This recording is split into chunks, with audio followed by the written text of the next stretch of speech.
Hey, what's up, everybody? This is Blair with the Badass Records podcast.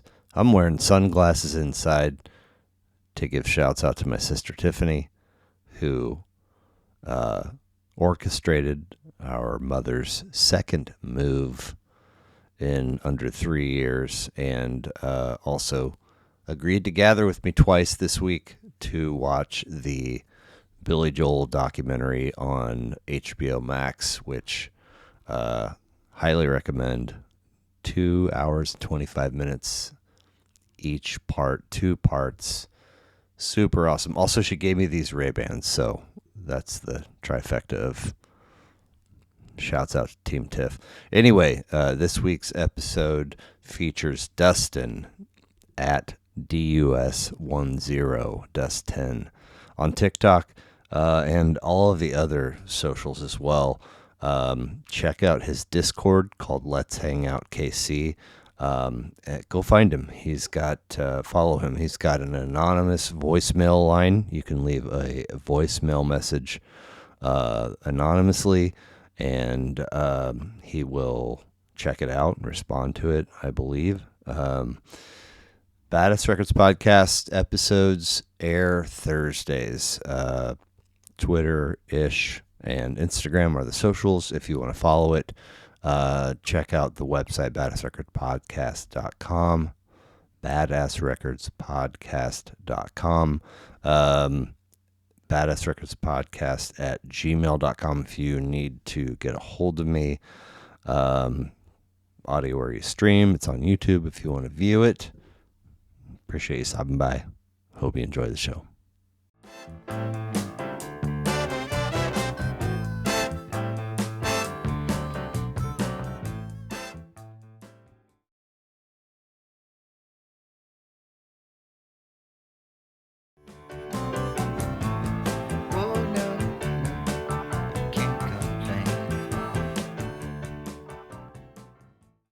So I think this will be episode 177, Badass Records podcast, and welcome, Dustin. Hey. I know you only as Dus10, Dus10 on TikTok, and unless you say otherwise, that's what I'll probably title this episode. Works for me. I didn't see any. A lot of times if I'm DMing with somebody, it's Instagram. Mm-hmm. TikTok is a very fascinating world in that it's just perpetually tough to figure out who's real. Yeah.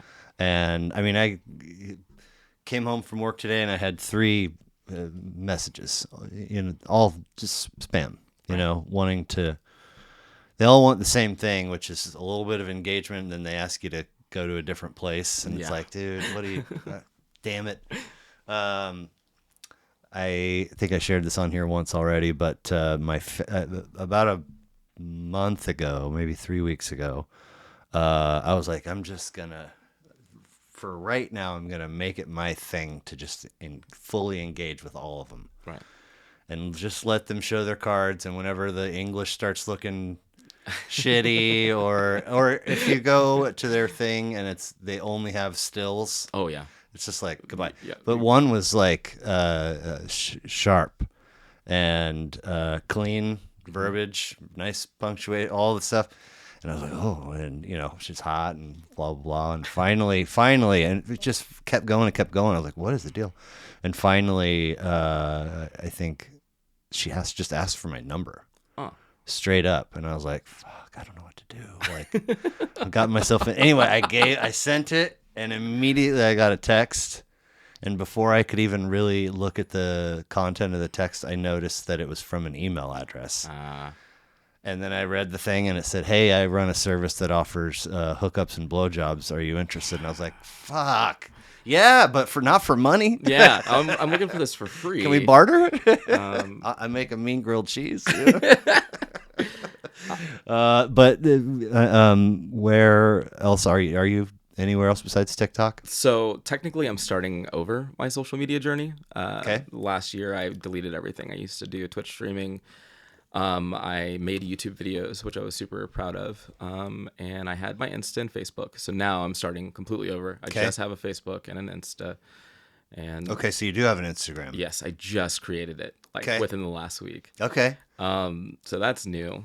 Do you think that you will, if you follow somebody on like Facebook and Twitter and Instagram, they use a thing that puts all their posts are the same. That goes to all their things. Will you be unique? I originally, when I did anything related to social, it was always like each platform had its own merit, right? Yeah. And I kind of want to keep it that way, but I'm starting to understand now that not everyone's going to be on every platform. So maybe I should.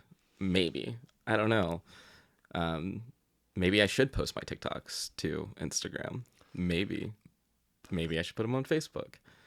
But Via like a tweet deck or one Yeah, of these platforms. yeah, like like you a- wouldn't have to manually go and No. do it. for the most part, I don't think I would have to manually do that. I know the tweet that exist, but I mean they also like kind of intertwine with each other too. Yeah. Like I know Facebook and Instagram does. Yep. So And I see plenty of people share reels yeah, or stories or whatever that are just they're clips from TikToks. right. Especially if you catch the ending and it's a little blink and the Yeah, you see thing. So that's interesting that you say that. I've never thought of that. I suppose if social media growth in terms of following is more important or more valuable than worrying whether or not somebody sees a friend of yours sees your same content. It's just interesting. Yeah. I don't want to like when I was making content, I didn't want to oversaturate, Yeah. my content to people. They were my friends first before Yeah. a lot of them. So I had like, hey, I made a YouTube video. I'm going to post about this YouTube video. And if you would like to check it out, here's your way to go and find it. But I'm not going to like beat you over the head with Yeah. it. I think that's one of the bigger issues I have with a lot of musician friends that I had was like, it was constantly in your face. Like, check out this song, check out this song. And I definitely didn't want to do that. Yeah. So I'm particularly with your TikTok. I am in a bit of a pickle. It's Yeah. not a big deal, but I have I don't know. Let's say 5 years had lanes or pockets of engagement, and then at some point, I'll be like, dude, I got to put this away and stop getting on this often. When I started this, I was posting. There's a handle for the podcast, and I was doing a bunch of clips for every episode, and I just ran out of steam. Yeah. And I just because it's like I'm not to do this takes a lot. I mean, I offer days that I don't have the kids. It Right. fills my week, but I got to stay on it, or else I'll fall behind. And I was just giving way too much time to the thing, and it's also tough because I'm not recording this from my phone, so I've got to like put it in a place and then blah blah blah. And then you also have video content and you have to edit that. And that is a lot of content to be coming out from Yeah. one person. Yeah, and I was like, I have an old phone. I need to replace it, but it's like I'm perpetually on the threshold of being out of space, and so I go through all the hoops to like free up enough space and then send a TikTok to myself, Right. and then upload it, and it's like my phone gets hot. Anyway, so here's the thing with your account. Like I have always when like right now I'm on there way more than I should be, and I enjoy it. It's much more entertaining than anyway. And I've always appreciated the algorithm. I think it's been pretty commonly understood that it's got a good one, a smart one, that it'll feed you what you like. And I enjoy the way that it works when I come across an account and I'm engaged with it, and then whatever 10 or 106 swipes down the road, I get another one of your and I like it's like, but if I follow you, then it's gonna pepper me with your backstory, and I don't know what's current. Do you know what I'm saying? Yeah. Yeah, as soon as immediately after I followed you, it's just given me, and I Yeah. enjoyed seeing. There are two different parts. And I want to be honest. When I made that TikTok, it was probably like one of the most extreme low points that I had had. Which one are we talking about? The one that was like, "Hey, I'm from Kansas City. I want to find people." Yes, Right. yes, yes, yes. I'm so glad you brought that up. So I literally had the point where I was like, "This is a final cry for help. I really don't know what I'm doing. I'm miserable and I'm lonely." And I know this isn't like one of the conversations that we should be having. It's part of my notes. It's mental health, but I really meant that, and I didn't know how to express that need and desire for just human interaction. Not so much compassion, because I don't think that I deserve everyone's compassion, but I really, really do want to find. I think that should be a default. That everyone deserves everyone's compassion Until proven otherwise. Yeah. But even But then, I feel yeah, like it's. I started making content originally because I wanted to document like my depression and anxiety from my divorce. Period. Okay. So a lot of what I created was that, and then it became this like, oh, okay, so now I'm wanting to meet people, and Yeah. it kind of uplifted me, and I was like, maybe this is what I should be doing, but I don't know how to handle that because that's not what I like to create. I want that raw, biting, like hard truth that I'm trying to express because I don't feel like most of the time I have an outlet for it. And that was Yeah. the exact reason why I started it. And so when you saw that TikTok, like it affected me in a positive way. Really? Yeah, because like Yay. I was so excited to I meet hope, new I people. think. Yeah, you did. You like this is like a dream of mine. Like being on someone's podcast. Oh, fun. Oh, Nice. this is great. Nice. And I was like, I've always wanted to start my own podcast. Cool. I've talked about it with friends. Like I wanted to make one called Just Another Podcast. Sure. And then an offshoot of it called Just Another Podcast, the musical, where we sing the same thing. And just keep going, and then just like meta jokes. But Nice. I've always wanted to do this, and this wouldn't have happened without me just finally going, I am at wit's end. I don't know what else to do with my life. I have fixed all the things that I can fix. Everything else is out of my control. I don't have the ability to go back and fix my past, but my future is mine. And and if I didn't make that video, I wouldn't be here. Yeah, yeah. So yeah, it's kind of a weird situation. So somewhere along the way, maybe it was that one.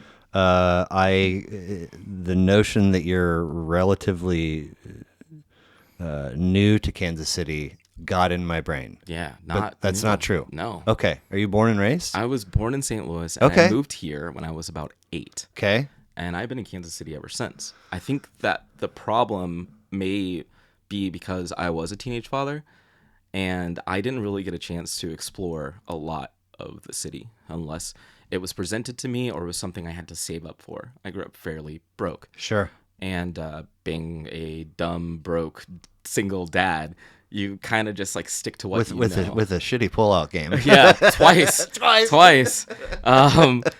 I went to the places that I could, but for the most part, I was like, okay, I'm trying to be a dad. I'm trying to pay child support, and I don't have the money to do this. And the job that I had when I first like started transitioning into the different parts of my life, I was making like $12 an hour for my first IT gig. Jeez. So like I really just was struggling, and this is the first time in my life where I'm single and I'm not struggling, and it's changed a lot of things, but I had to get to the lowest point in order to get there. Doesn't right? that suck? It does. I mean, suck. it's good once it's in the rear view, Yeah.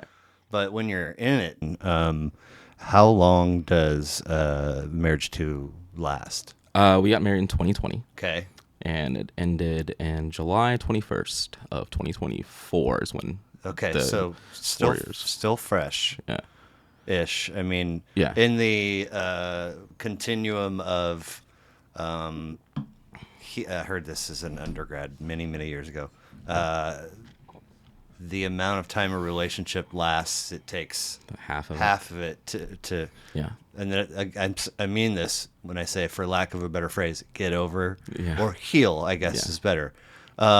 So you mentioned depression a few minutes ago, and I think intentionally linked it to divorce. Was it that second divorce that was I've always struggled with my mental health. okay? That has been one of the things that has kind of bothered me.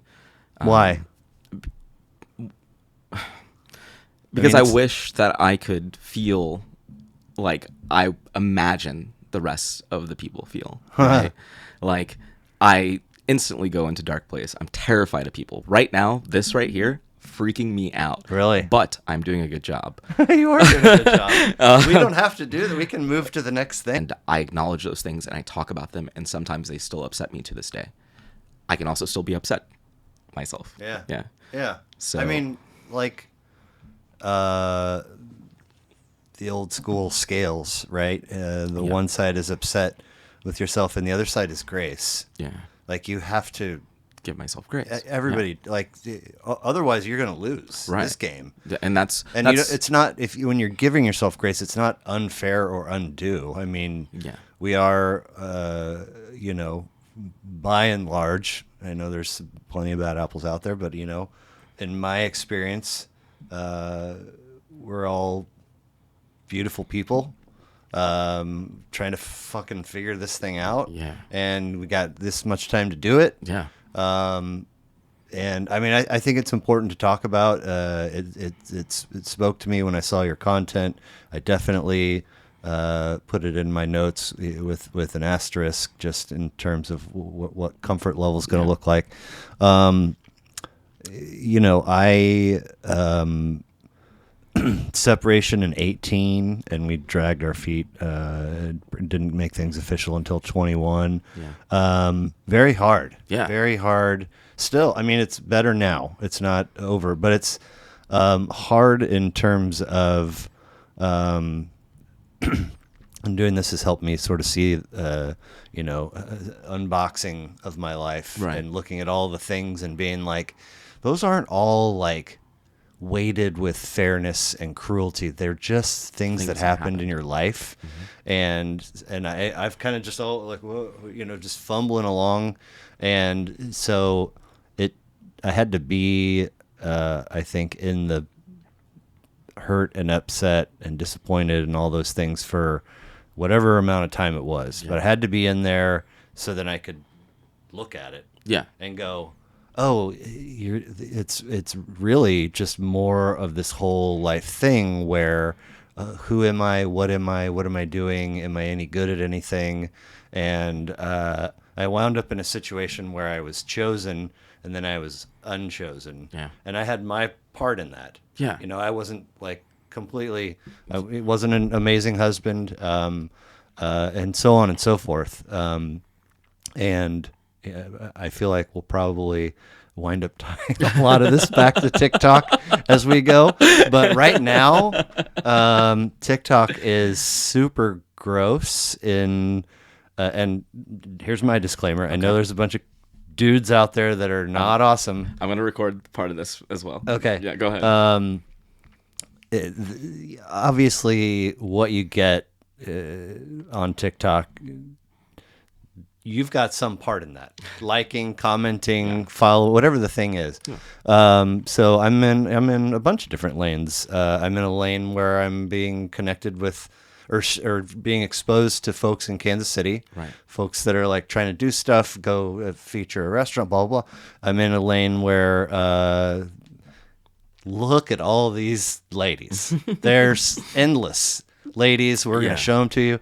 And then I'm in this lane where there's ladies hating on men and men and the bear and the just all they're so awful. And there was a movement a while back where it's like, we're part of this thing now where we just don't need men at all and we're not going to date them. And then there's a lane where it's like, why don't men approach anymore? And so there is also a lane that speaks to the lack of attention on men's mental health. Yes. I've gotten that in small smatterings. Mm-hmm.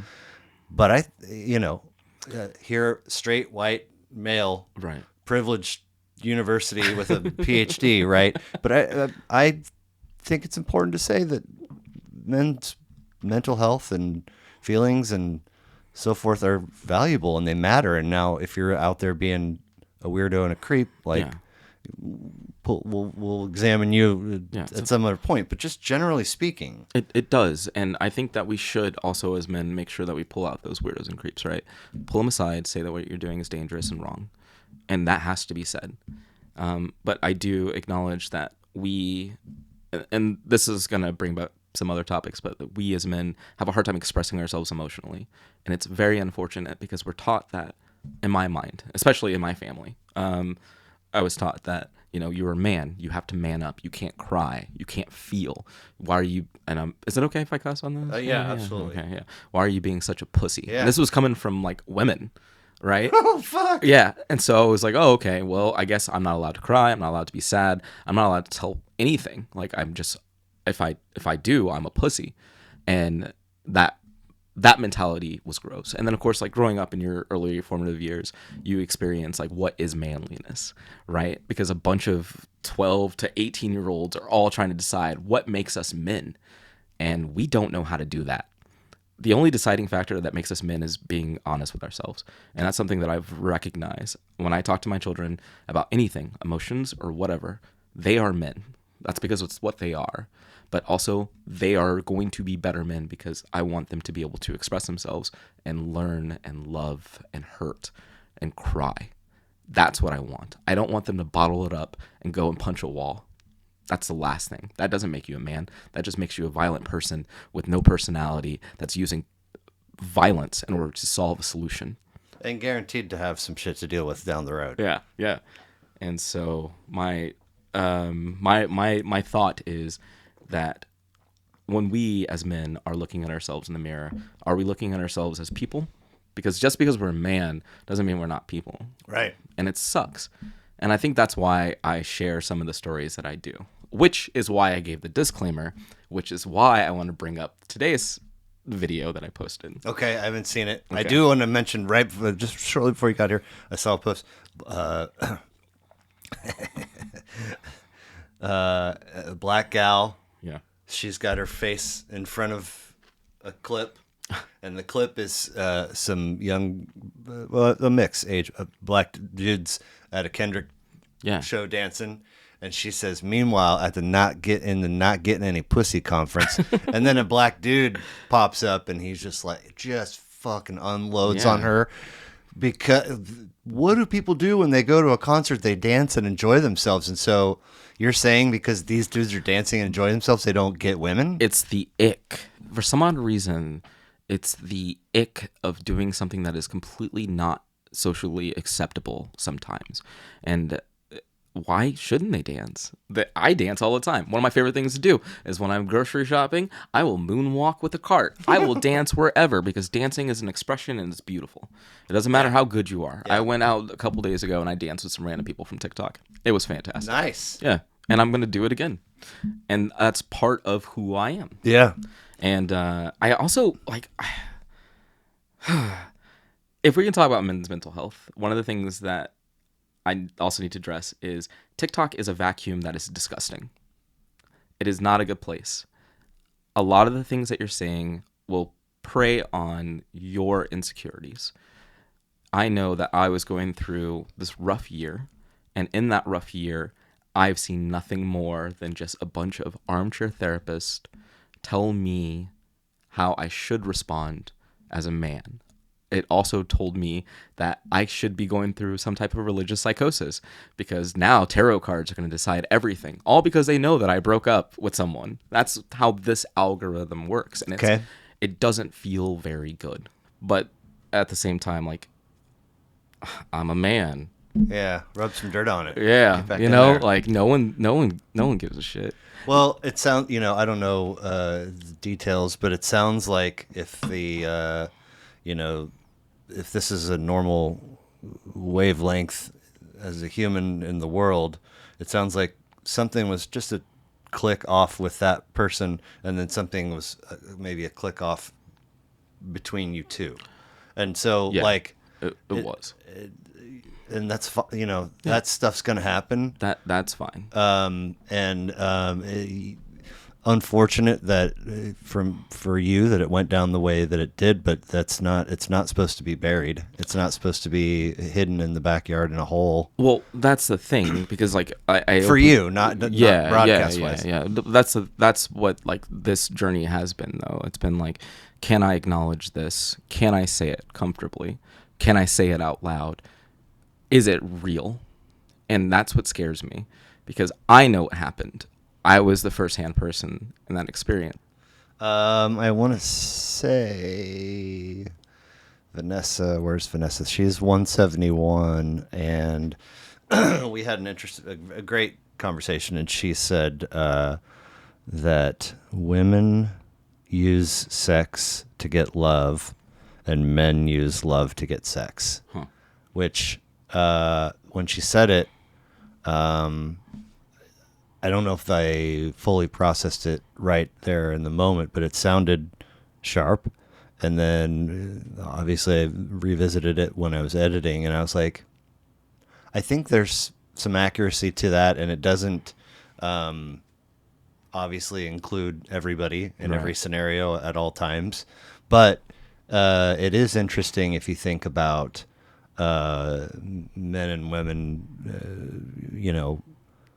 trying to get needs met in both of those departments, and how does the partner operate? You know what I'm saying? That's such an interesting concept, though, because I've never used, like, in my mind, the idea of love to entice someone. We are all adults. We all know what we want. If we want to have sex, we just say it. Yeah. It's always bugged me that people have to put on this giant front. Like, can't believe. Yeah. Yes. That one's hard for me. Yes. That one's, I'm sorry, 171. No, you're good. You're good. It was a perspective, and she actually, I didn't know this. Sometimes people surprise me and show up with another person unannounced, and I'm always like, oh, okay, thanks, appreciate it. But it was her husband, and I was like, all right, that makes sense. Yeah. Female coming over to a stranger's house, totally fine. You're gonna be off camera and off mic because that's the setup. But I found out she doesn't drive, has never driven. So if she wants to get somewhere, That's nice. Anyway, they went through a bunch of stuff as folks before they were in a relationship, and her especially, and had kids young, and really had some tough times. So they have it would appear a pretty open, fluid channel of communication. So it made sense that at some point they had that conversation. Right. It obviously doesn't apply to anybody, but just thinking about, what are my needs and what are my partner's needs, and how are those things meeting? And it's never identical. No. From one situation to the next. Anyway, so you're here since 8, born in St. Louis. Siblings? I do have a few. A few? Yeah. Okay. Any idea how your folks connected? My parents technically met when they were in high school. Okay. My mom had me when she was 16. Keeping that trend alive. Yeah. Well, my oldest broke it. He was 22, no kids. Hey, yeah, all right, that's done. Yeah. So now I just gotta work on the last one. Yeah. But hey, the firstborn didn't do it, so Right. this is good. Yeah. Yeah. They met. They were lovers. And then they ended up hating each other. Never Sure. talked to my dad. That's how I met my stepdad. Okay. And me and him they met through my grandfather introduced this guy that he worked with to everyone, and he happened to meet my mom. Cool. They just became, best friends. Yeah. And Now, when you're young, be it the home you're being raised in St. Louis or here in KC, are mom and dad or mom and stepdad putting on music to listen to in the home? Yeah, definitely mom. Okay. Especially Saturdays and Sundays. That's cleanup time, so Yeah. you gotta pull out your R&B. Nice. And also my mom was obsessed with musicals, so we heard a lot of like Bye Bye Birdie Okay. and Sound of Music and all that stuff. Cool. Yeah. So this is what your some R&B, some musicals from mom, Mm-hmm. and then obviously you have your own fully fledged developed taste Yeah. to now today. But is there an album or a song or an artist that's not from the list that you shared with me that sort of brought you online to taking that first step down the path of making your own taste? Kind of. I would say like maybe my awakening Yes. would have been because a lot of it was forced, but like there were three things. One, Incubus. Okay. Accidentally saw Incubus. I Wish You Were Here, and Bisexual Panic Intensified. I joke about that. There's just, and I was just like, okay, I've got to find more music like this.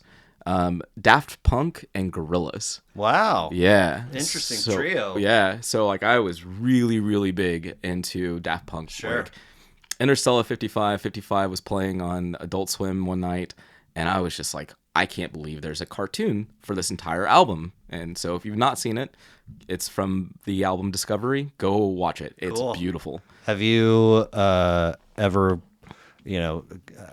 Guitar Hero was a thing for a little while, and then DJ Hero? Yeah. Did you ever play that? Absolutely. Tons of Daft Punk. Daft Punk, oh man. That DJ Hero 1 and 2 are like top tier rhythm games, in so my good. opinion. Yeah. They're like the best rhythm games. How you've ever about the Family Guy clip with Daft Punk? played. No. It's just this little whatever. They're up there in their spacesuits Yeah. doing blah blah blah, and they some real small short little thing, and just an arm busts through the wall and hands him a Grammy. Okay, okay. And the one that receives it, I think, says maybe merci or something, and the other one goes, "Wow, I didn't even know we were French until you said that." Yeah. No. Cool. First or early concert memory? One of my first concerts that I remember, and I believe this is correct, was at City Market, and it was George Clinton and the P-Funk All-Stars. I Nice. think that's right, or it could have been Parliament. One of the two. Yeah. Right. Yeah, but I did see that, and that was an experience. My uncle is a cop, and he was working the event, so he just kind of like let us in. Nice. Yeah. Thanks, appreciate it. Very cool. You jerk. So that was one of my first concerts that I remember, and then the second major concert, and this is where I like started developing my own style, was Bad Brains, or AKA Soul Brains, and Candiria, and I was about 13 or 14 at the time. Okay. And yeah, that really helped me understand that it was okay to be black and alternative and punk rock. Nice. Yeah. Good. Yeah. Good.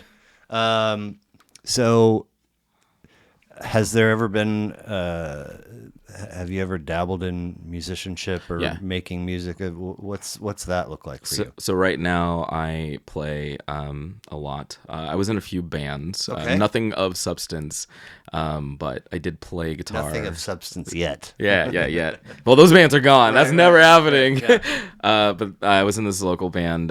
They were a cover band. They were called Bohica. Okay. And they did anything like 70s up. And so we just go and play at our favorite spot every month, have a show, get paid. It was a great And time. you're doing what in that band? I play guitar. Okay. Yeah. Okay. Yeah, so I had this really cool white Epiphone SG. It was my punk rock guitar. It was cool. I called it Casino White, like a suit you would see with some guy wearing a casino. Yeah, and Straight out of Ocean's 11 or something. yeah. So I would rock that Casino White. It got stolen, unfortunately. Someone broke in and stole it. And then I was in a few other bands, and now I'm writing solo while also trying to find other musicians. Okay. And so that's been really difficult, especially like transitioning from just playing guitar to like singer-songwriter. Yeah.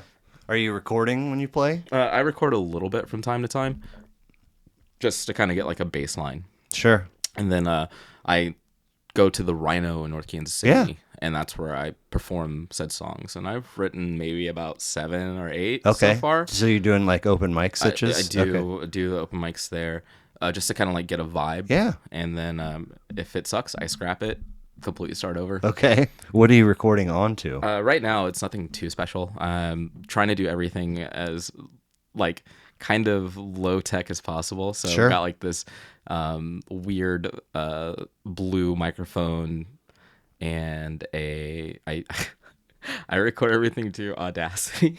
Okay. And just so I can get it out. I was never good at DAWs at all. I've tried. I mean, I don't know what you're talking about. Oh, okay. So Audacity is like it's just a waveform. You record audio. That's Okay, it. cool. And so Nice and simple. It's very simple. It's not your phone. Yeah. You're not just recording No. on your phone. No. Okay. It's honestly, all things considered, Audacity is pretty decent at what it does, but it's not like a full-fledged like Fruity Loops. But you don't need anything like that. All right, and I could be doing MIDI or something like that. But I'm not doing that. I'm just Sure. like, okay, this is how I want Guitar 1 to sound. This is how I want Guitar 2 to sound. Yeah. This is what I will play on a high E, what I think the bass should sound. Sure. Yeah. What did you say? The other Audacity, and what was the other thing? Oh, like I was saying, like Fruity Loops, or what do I use? Yeah. Oh, it was just a blue microphone. Okay, cool. Just some blue microphone hooked up via USB. So, connections, Yeah. meeting people. When roughly did you start giving your TikTok some energy in that department, and has that initial energy shifted? Has it grown? What's it look like today? So I've never really had a big following. When I started, it was like maybe like 400 people. So like that increased twice fold. And then I also created a Discord. Yeah. So people can just kind of join. And I was expecting like 4 or 5 people. Nope, it's like 80, 90 now. And that was like in a week and a half. So like, and then also I guess there was a conversation that was happening with another fairly big Kansas City group to start using our Discord as their main Discord. So we should start seeing that change soon. And they have a really large footprint on Facebook. I did not expect that. I literally thought it was just going to be like 10 people. Yeah. And that's happened. And then also because of that, I was able to open up a secondary project that I love. It's called Voicemail Vault. And it is a place and a number that you can call in and you can leave a voice message. Okay. And then no one knows who it is. It's just whatever you need to say. And you hear it? I hear it. Okay. Because I re-uploaded and edited it. But everything is completely anonymous. Okay. That's it. Interesting. Yeah. I got asked to join a Discord, and I did join a Discord. 6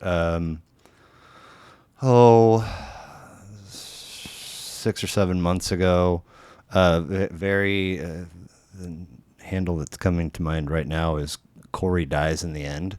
But it's very local, music related, and there's all these categories for like new releases or gigs or this, that, and the other thing. There's channels inside this Discord. It took me a while to figure out what the fuck I was doing.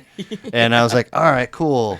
And I tried, there's a little podcast one, and I tried to plug this a couple times.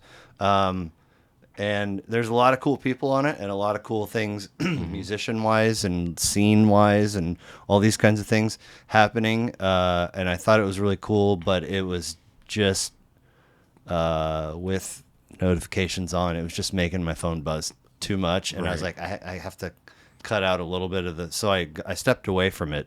But ultimately, it's kind of a fancy, juiced-up text thread. Yeah. Right? Yeah. Like it's an IRC chat if with notifications. That's the best way to look at it. RC chat? IRC. IRC. Yeah. What's that? It's like what is it? Internet relay chat, I think is what it's called. Okay. But yeah. So your Discord is called it's called Let's Hang Out KC. Let's Hang Out KC. Yeah. And that's my only experience was that one. So does one have to be invited to join it? No, technically not. What I do want to do is I want right now it's just a link on my TikTok, but I will be changing it. So if you go to my my URL, I will have it automatically do that. So the goal is to use, because I bought a domain name. It's dus10.net, and I've had it for a long time, and I'm doing nothing with it. So the goal is to use dus10.net to automatically take you into the Discord. Okay. So what kinds of things are happening in the Discord? So I wanted to make a Discord based off of like community, right? Like people finding new people. A lot of us are terrified. I'm terrified of meeting people. People scare the hell out of me. I mean, and so that's what it was. It was like, hey, let's hang out. Like literally, let's find other people to hang out with. And so that has been one of the most amazing experiences. there was a post or two this past weekend. Yeah. A thing going on Saturday at 4, and maybe another thing going on Sunday at blah. We're gonna meet by the shuttlecocks. Yeah. And at one point you like, it wasn't necessarily a duet or a stitch, but there was another KC dude that we've messaged, same kind of trying to set this up, and he was engaged for a little bit. He's since kind of checked out, but his handle is escaping me right now. Grime. Yes, Yeah, Busta Grimes. Busta Grimes. Busta Grimes. Yeah. Shouts out to Busta Grimes. Shouts out. Hit me back. Let's do this. But I mean, so you have voiced these meetups or hangouts, and then they've happened. Yeah, so That's kinda cool. That's been like the interesting part, because like when I made that original video of like, hey, I'm miserable, kind of, like I want to hang out and meet all these people, like people just started messaging me, and it was really surreal because I didn't know how to handle that. Like I was like, wait, you want to actually hang out with me? Like, do you see the content I create? It's not good. Shoulder ain't like, you did put the thing out there. Yeah, and I was like, all right, well, I guess it makes sense. So I think for like, since I made that video, I have been busy almost every week. It has been unreal. Doing social stuff. Just social stuff. Okay. I've gone to, like I said, the club. We met up on Sunday to go to the event at the Nelson, and we all kind of met up and hung out, and just took photos and just experienced life. Me That and sounds the kinda youngest cool. one. The night before was the bar, and then I try not to go too terribly much. What bar did you go We to? went to Missy B's. Okay. It was like, hey, I'm not doing anything. Let's go to Missy B's. Yeah. I was like, all right, cool. I ended up going to the Otaku Lounge and did karaoke with people. I'm doing this podcast because of this, like, Yeah. So, and then you go into the Discord, and it's basically just one chat, and the left-hand side is a bunch of roles, and you can pick the roles that you want to be a part of. Yeah. So you'll get like your general chat, right? And then you'll have like events. There's also a calendar. On the left-hand side, then there'll be like roles. Are you a pair parent? Click that. And then you have a whole new chat that is accessible only for those people that are interested. That way you are engaging in the content that you want. And I have to give a huge shout out to Anne. Yeah, hold you on. have two folks helping you moderate shit? Yeah, and we're looking for more because it's growing, which is crazy. Her name is Annendorf on TikTok. Yeah. And she took this whole thing, was like, no, this is our baby. It's going to be for us. Let's meet new friends. How did you meet her? TikTok. Okay, so you've known her for how long? 2 weeks. She's already like, Yep, let's do a thing together. Yeah, we've hung out. We text each other. We talk about rad. life. We go through. We moderate everything.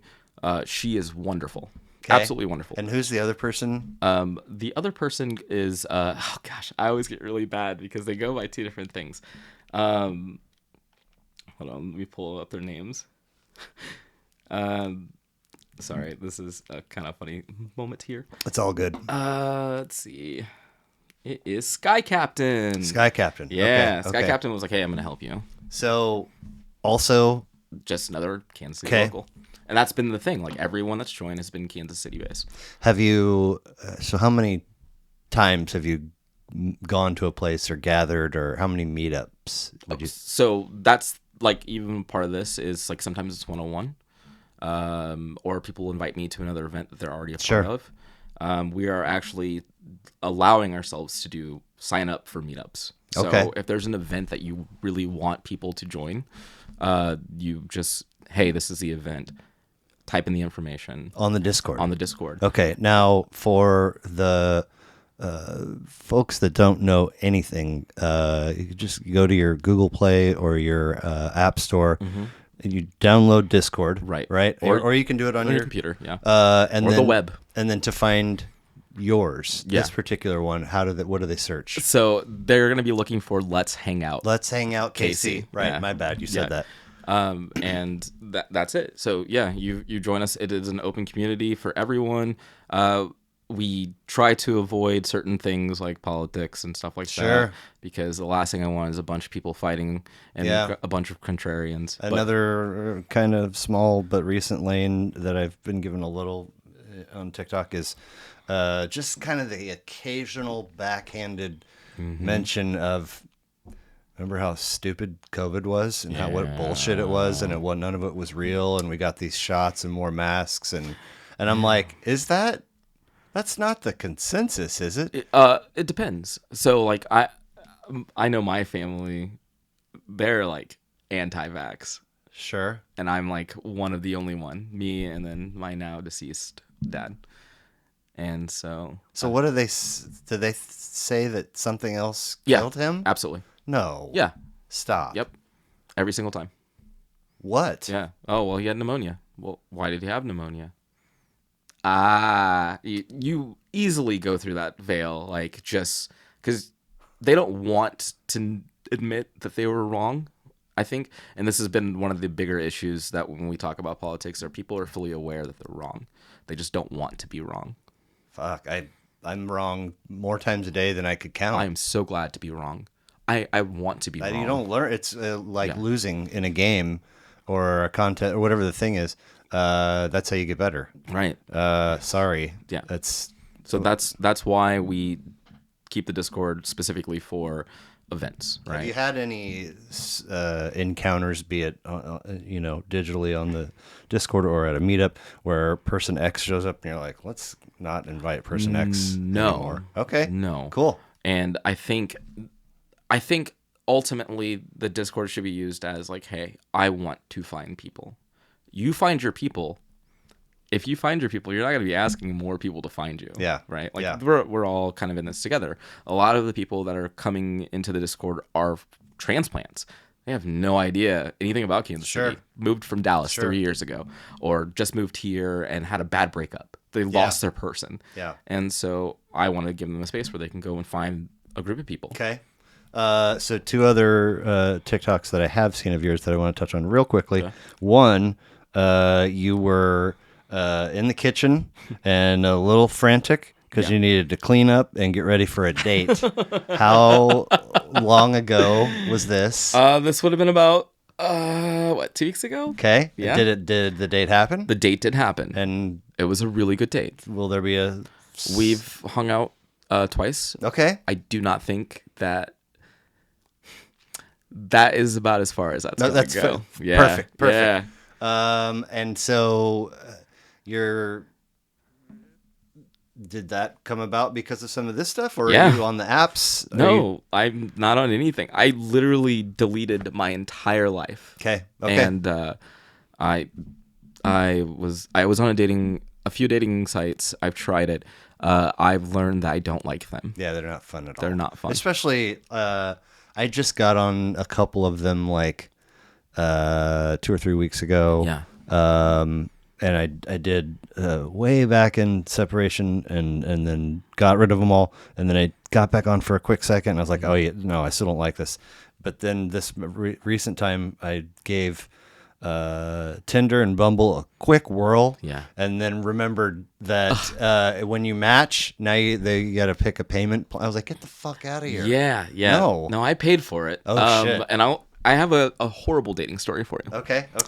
I was on Tinder, and I matched with this really cool person that happened to live 15 minutes away from me. Okay. Me and her were clicking off very well. Everything is going great. Everything's looking up Millhouse. And I'm super excited because, like, I'm finally talking to someone new. I'm really, really fresh. You know, like, it's been about maybe, so this would have been December or January. Everything's great. I get a text message from her husband. Ooh. Yes. So that's why I don't like the dating sites, because all right, he could have, been crazy. Could have harmed me. Yeah. You could have fought me. I didn't know. Yeah. Started fucking with you and not tell you Yeah. who. But he messaged me and he was like, "Hey, I just want to know what's going on." And I was like, yeah, sorry, I didn't know. She told me that she was getting divorced. And I'm sorry." And he was like, "I want to know as much." And I was like, "Honestly, man, I don't think you need to know anything. She lied." And I'm saying this as a person that lied. And I'm like, this isn't good for you. You know, like, I don't want to hurt you anymore telling you details. But he was so cool, so kind. All right. Right on. And so from there, I was like, nah, I'm going to meet people in real life. Okay. That's it. Yeah. So the other one is you go to get septum piercing. Yeah. And that was one of the ones that I was annoyed at because I was like, wait, what? He already had it? No. But so was I seeing old or did you get a new thing? This is the first septum piercing I've ever had. But you've had it since I discovered you. No. I did not. This is all new. All new. So, two things can be true at once. You may have seen the septum piercing, but you also may have seen the video where I was calling out for love, friendship. No, so here's how I remember it, and that doesn't mean it's right. Yeah. But I have had the vision of you with septum piercing in since I first came across your TikTok. But after that, I saw a TikTok of yours where you went to get it done. Yeah, and that place was awesome, by the way. And I was like, so what's this? How long have you had it? I've had it for actually like 3 weeks, I think. 3 weeks. And when did we first message? Okay, so wait, 3 weeks?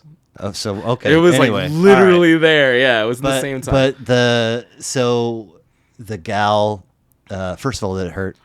No. Okay. Okay. Well, it did hurt because what they did was they used the blunt end of the needle to push to show me where they were going to do, and since there was no give, that hurt. So it was just pushing against that fleshy part in between, and then when they turned it over, 3, 2, 1, breathe. It was done. Okay. It was the gal. If I remember correctly, the gal. I didn't stick around for the whole thing because I get I don't blame you. Heebie-jeebies with some stuff. But anyway, I think the gal goes, "You're gonna look so cool," and I was like, "Is that true? Did that?" I don't feel like I look any cooler. No. But I feel like did the person actually say that? I think that was another person in the background. Okay. The girl that I went on a date with. Oh wow, interesting. Yeah. Okay, so that's interesting because I thought it was the technician that was saying it, and I was like, if you're the client, why would you not think that they just say that to everybody? Right. No. It was definitely the girl that I went on a date with, and I danced. Okay, so we talked about collabing with Busta Rhymes, and are there other TikTok collabs brewing? Okay, so I don't want to say that they're not like. I don't want to officially say they're collabs. Okay. They just happen to be like the whole point. It was really just to hang out. Sure.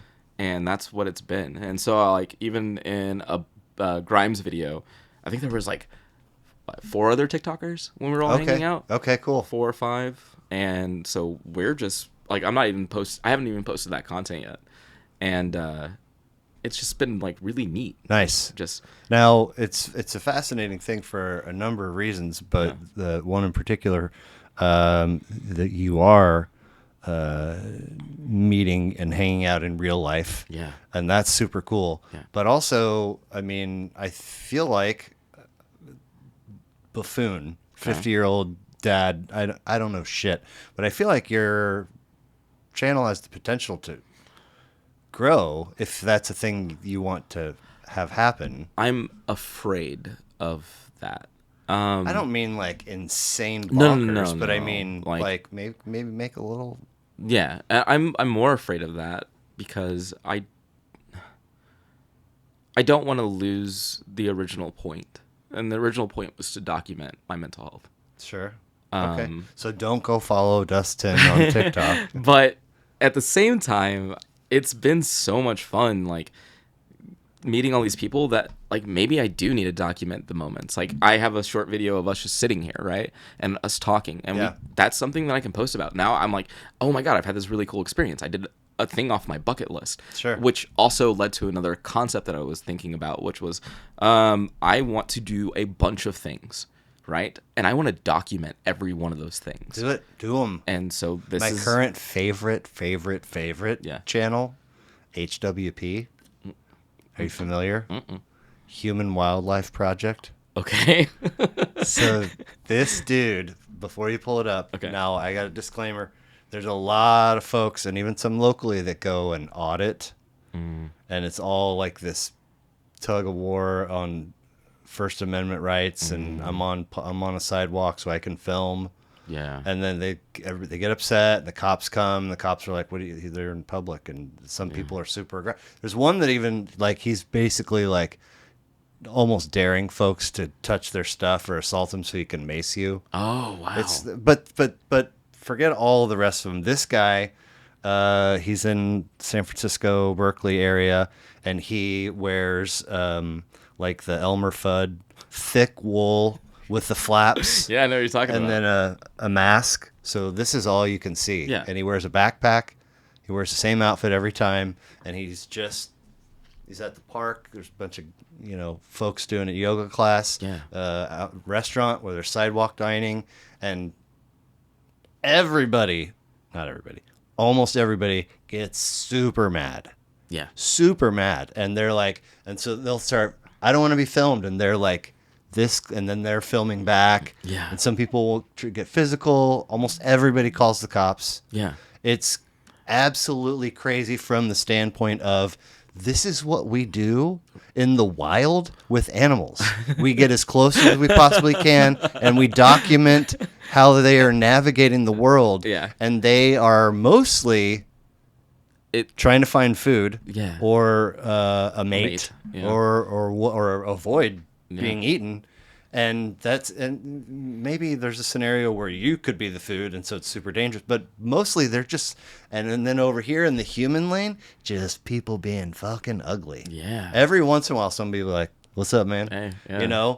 And he doesn't speak, so they all like, "What are you doing? What are you filming for?" And he just, and some people, it's unreal. I think I find that interesting, and I also really, really like the name. But I think I was watching something earlier, and they were talking about, like, we are constantly in a surveillance state, and we have put ourselves in a surveillance state. Dude, everywhere this guy goes, I don't want to be filmed. You don't have your permission. And there's fucking cameras filming everything. Everywhere. And then they take out their phone and start, it's like, this is bananas. Anyway, it is. Point being, I'm not going to tell you go and document all the things, but I'm not going to tell you not to. Right.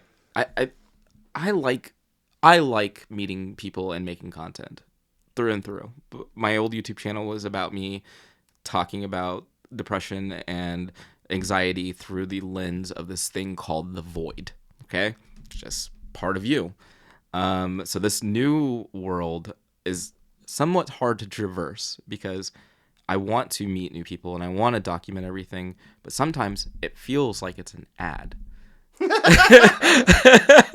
And I know that's so absurd to say. It is not. But it's conceptually it's absurd, but here on planet Earth, it makes all the sense in the world. We're all trying to survive. We're all trying to make it big. We're all trying to find this next big thing to make us and our lives a lot easier.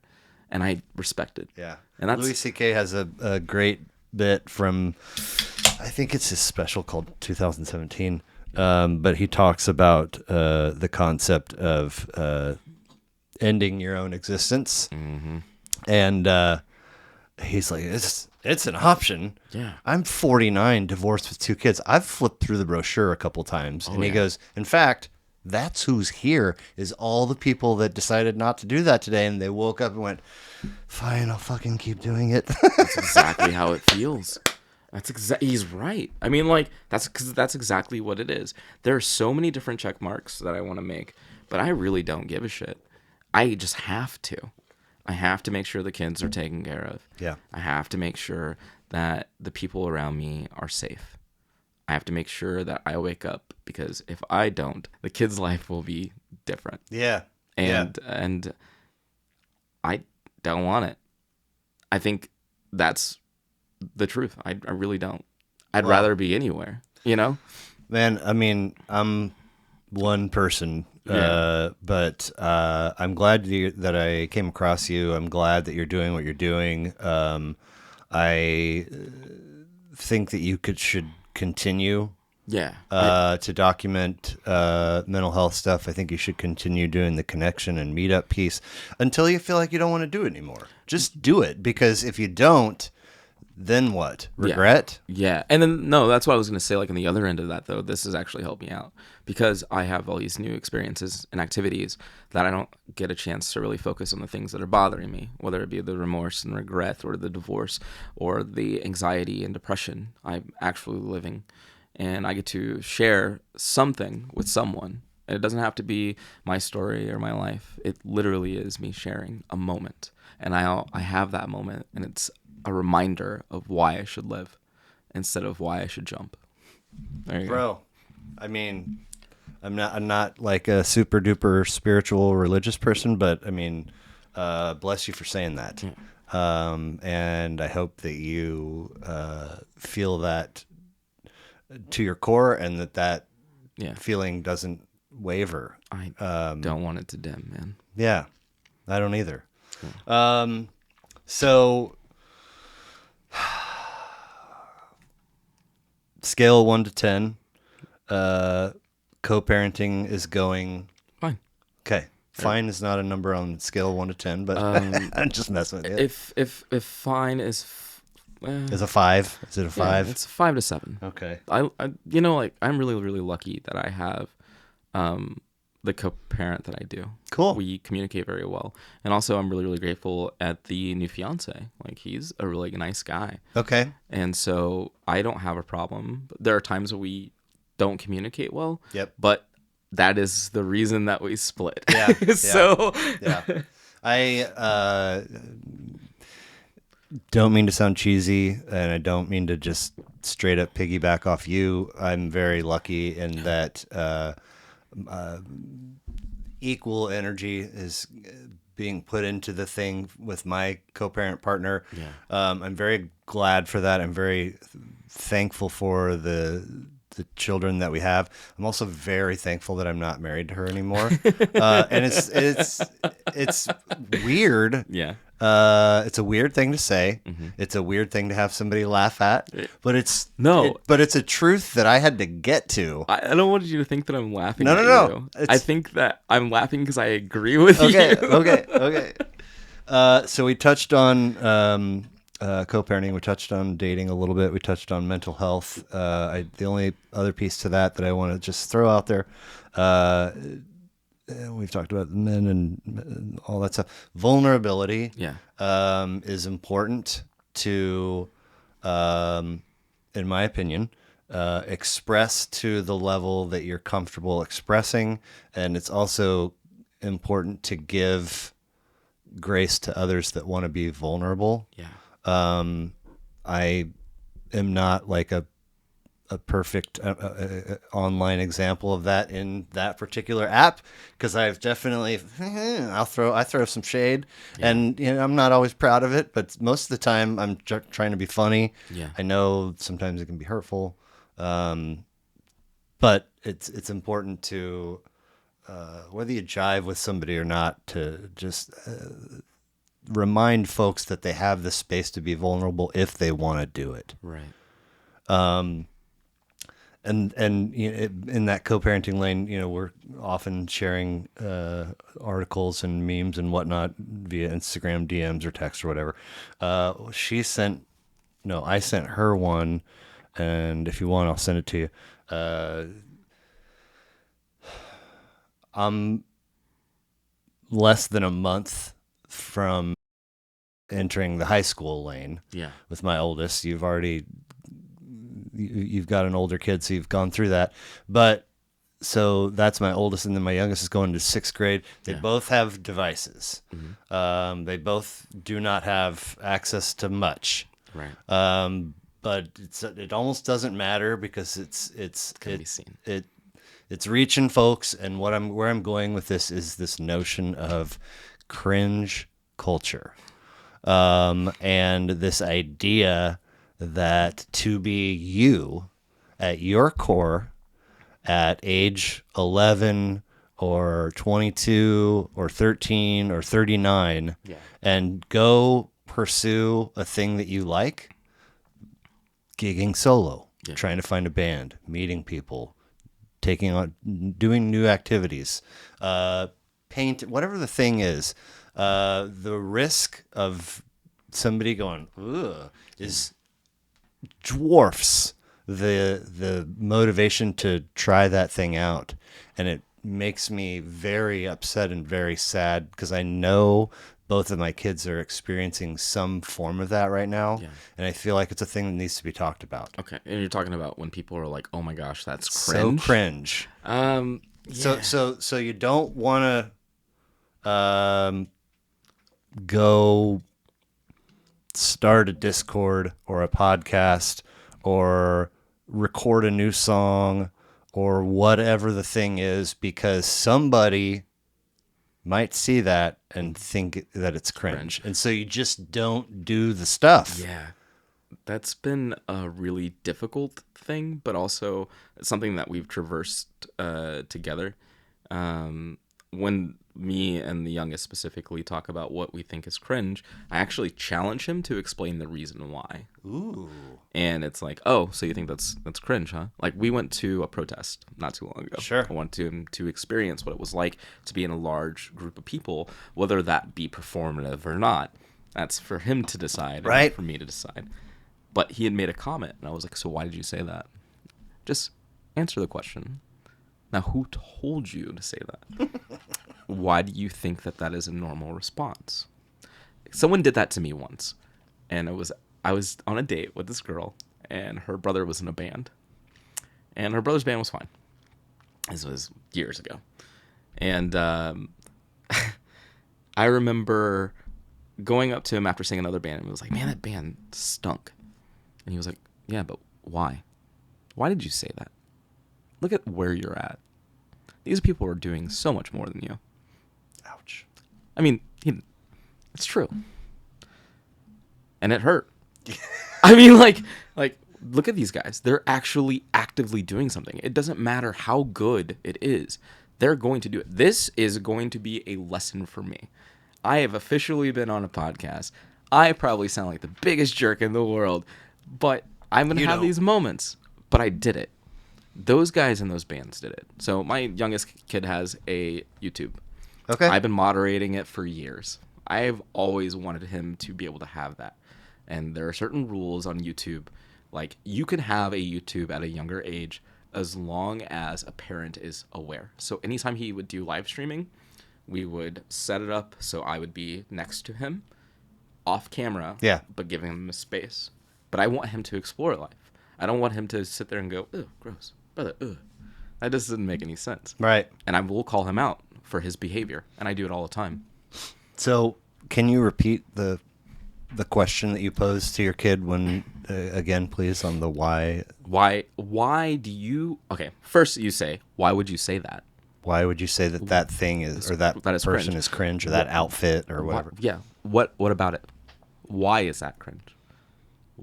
And usually the answers instantly fold because they don't have much. Oh, well, I think it's kind of lame. Okay, but why do you think it's lame? It's just why. And why gets you nowhere it gets you everywhere, but they can never really work their way out of the why. Okay. I like it. I like it a lot. And it's good. And then also if he does something that's really, really messed up, like, can't believe this person over here is looking like this. I'm like, you are being a dick. I have no problem calling out my children for being dicks. Good. Yeah. Good. Fuck them. If you're a bad person, I'm going to say you're doing bad things. It's not hard. So, are you okay, comfort-wise, beverage-wise? We need to take 5? Just a quick 5. Yeah, I need to, too. So, great list. Thank you for sharing it with me. Yeah.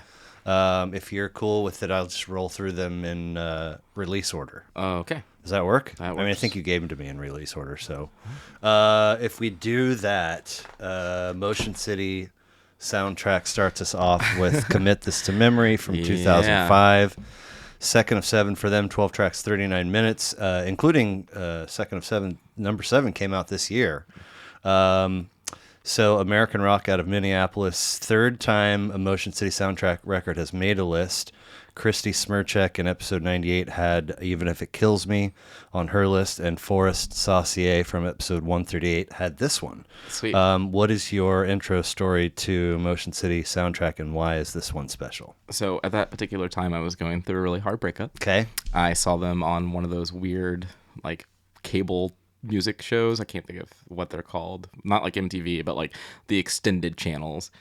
And I heard Everything Is All Right. Okay. And I was just hooked. Nice. So I was trying to figure out how to explore the emo space, and this is one of the bands that popped up. They have been a major memory for a lot of different things, and Everything Was All Right was amazing. Let's Get Fucked Up and Die, or LGFAUD, Yeah. became like an anthem for me.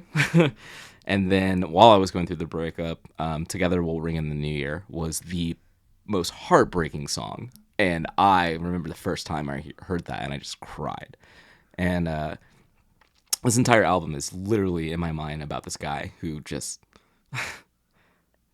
he hates himself, and I could relate on that in so Sure. many different ways. Like, I hate that I exist, I keep messing everything up, life is falling apart, I lost my best friend, I lost family, like it, Yeah. and then like when you get to Together We'll Ring in the New Year, like, it's so hopeful, it's so beautiful. Absolutely. He's just like, yeah, I got this, I'm ready, and shit, she's married, or she's getting married. Like, oh yeah, no, it doesn't work. Life isn't exactly what you want it to be. It's heartbreaking. And Like a box of chocolates. You you never know what you're going to get. Shout out to the ex for always quoting that, and her favorite quote would be, "Mama gets coons on the porch all the time. She just smacks them with the broom." Love that. I love that damn movie. Oh, it's so good. And really, I mean, I think it's a 99 release, so 26-ish years old, and I know some great films have been made since, but there's never going to be anything quite like that ever again. Nope. I don't think. Nope. Love it. So from there, a short leap to 2008 with Gringo by right. Monta at Odds. So Second of 7, 13 songs, 42 minutes, post-punk electronic collective out of KCK. Yes. Definitely a first. You mentioned having included some local artists. Tell me about these guys. okay, scene. I am going on a date. We go to this record store that used to exist in Westport. Okay. I can't think of what it's called, but we go downstairs, and we see this album. It is in a floppy disk, and I was like, screw it, let's just take a shot. We go out, grab the album, go back to their place, listen to that album start to finish. One of the most amazing experiences I've ever had. Every song just hit in a flowy state, and I fell in love. I think, let's see. I'll Pull the Trigger is where I was like all in. What number is that? That is track number 8. Okay. And I was just like, I have no idea what's happening. I have no idea what's happening. I was not expecting this. From Faith was cool too. It's so like, it's what's the word I'm looking for? It's one of those albums that are just like so formulaic, but also like completely adverts all expectations. Absolutely. Yeah, because you're like, oh, okay, I see that they're trying to do this like electronic thing, right? But then like it's so raw and fresh compared to where they're at now that this is what I prefer. Do you currently, or in a past version of yourself, burn any trees or eat any psychedelics? In a past version of myself, 20 years ago, yeah. Okay. So this was, one of those situations where I'm like, in the very first glance, Yeah. I'm like, I'm not sure which is the artist and which is the album name. And obviously, I figure that out, Yeah. and then I get to the point of the preparation where I put this on, and there's like, I mean, there's some psychedelic Oh yeah. feel, there's some emotional feel, there's also some tension, and a couple of times I was like, wow, I'm really digging this, and a couple of times I was like, my anxiety is fucking through the roof yeah. because they're doing a thing, and if I was of the old self that used to do those I would have been like, I don't know. turn it off, Yeah. but wild, Yeah. very cool. Yeah, and so between this, it was a hard choice, and the reason I picked this one was because of the experiences I've had going through it. And technically, Autano, their first album, is as equally, like maybe even surpasses it, but for an emotional standpoint, this is one of the ones. Okay. So you see this a copy of this record in a record store on a date. Did you know that they were local? No Okay. idea. But you since learned. So I found the album, and me and the XJ listened to it. We were like super into it. Actually, I think we were probably both high. This is where I say 20 years ago. Okay. That's not true. We were both really probably high, and we had this really weird, awesome first date, and we vibed and we connected in such a cool way to this album, and we talk about it still to this day because we're still friends. Yeah. Or were. Right. But we still talk about this album, and I still go to a lot of their shows. Okay. Where have you seen them? So right after we saw this album, the first time, like 3 weeks later, they played at the show in like the West Bottoms, and it was just like this weird old grungy, like I don't know, like warehouse room. Does it still exist? I don't even know. Okay. Yeah. Okay. So I go there and I'm just sitting there, and like everyone is blitzed out of their mind. Oh, boy. And me and the ex are just sitting there, just like in a state of awe, watching these guys play. And I remember them saying, "I don't think anyone wants to hear us."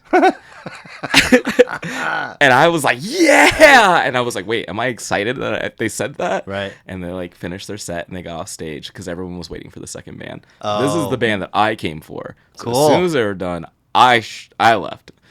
They also did a show in Midtown. I can't think of. I'm really bad with locations. Okay. Last year, I think, and this is where I started to like. All right, well, I love Gringo. I saw them play twice in the last 2 years. I saw them in Midtown, and then I also saw them when they played with another local band that I absolutely love called Making Movies. Yeah. And they did a show together. Also, this band is also Republic Tiger, and they are a local band, but they had a really big radio hit. It was so big that I think it was actually in movies and stuff. Oh, wow. Yeah. So, Okay. yeah. So, do you keep tabs on them somehow, like social media wise? I would look them up from time to time and be like, all right, what are they up to? I didn't really follow them too much. I did follow them on Facebook for a while, but then of course I deleted like everything. Yeah. Right. Well, that was the most foreign. Again, none of their stuff has made a list, and it was the most enjoyable. Yeah. And that's not always the case, because sometimes I'm like, I know several of these records, but I'm excited to check this one out, and then it's not for me. But this was wild, and I enjoyed checking it out. I'm glad you put it on your list. 4 years after that, Good Kid, M.A.A.d City, 2012. Oh, yeah. Kendrick Lamar, second of 6, 12-track, 68 minutes, rapper, writer, producer out of Compton. 4 of Kendrick's 6 have made a list for this podcast. Section.80 and Damn are the only ones that have not. What makes Good Kid, M.A.A.d City special for Dus10? So Good Kid, M.A.A.d City came into a place where I wanted more storytelling and music. If you start off with number 1, Shireen, yeah, it literally gives you the entire layout of that story. It is about a boy in his teens that falls in love with a girl, but unfortunately that girl sets him up. And it's an entire story of him getting revenge, but also trying to get over this girl, but then also dealing with loss and grief, and then also dealing with anger. Like, let's see. And then also there's a bunch of crap in there. Like Money Trees has Drake in it, but whatever. I don't like Drake. Let's see. How do you have a beef with a dude that you had feature on one of your records? He didn't like him then. What? He did not like them. He did not like Drake then. How Are do you I? serious? Yeah. Are you talking about Kendrick? No, I'm not. Yeah, how he didn't like him? No, from what I understood, he didn't like him. He thought he was fake. What is the beef? So it started off originally as like, yo, this guy is a transplant. Like he is a industry plant, and I don't like it. I feel like this he's Kendrick thinking this about Drake. Yeah, Like somebody plucked him into the scene. Yeah, and he was like, yo, he's kind of a culture vulture too, and that was it. Like there was. Culture vulture. Yeah, culture vulture. I mean, so you come and what does a culture vulture do? Culture vulture comes in and steals from the culture. Okay. Yeah. Okay. Interesting. So he didn't like him then, but he has him feature on this record. Yeah. And then the recent shit. What is that? What is? Do you know? Okay, so I don't. So it all started off when there was like this throwaway line in a song, and Drake didn't like said throwaway line in a song, and he made a small jab back, and Kendrick was like, "Hey, just want you to know, I don't even think you're that good enough to be doing this." And then Drake responded, and then Kendrick responded. How far back are we talking here? This has been going on since about this. Around this. Okay. Yeah, because it was like there was like a cipher that happened where Kendrick responded, and then there was also like a feature or something. And I'm gonna say that all the details are muddy. I'm not like right, but I do remember the moment where he was like, "Hey, you know what? There is no big three in rap. There is no big three, and the big three is Drake, Kendrick, and J. Cole." And he was like, "Actually, it's just Big Me. I'm the best rapper alive." And Drake did not like that at all. So he started this beef, and Kendrick killed it. He finished that beef. He called him out for being a PDF or a pedophile. He said that he was stealing from black culture, using the parts of black culture that benefited him monetarily. He also said that he was just biting off people's style and having ghostwriters. And yikes. Yeah. And I mean, he's made a shitload of money, it looks like. Yeah. Drake has. Yeah.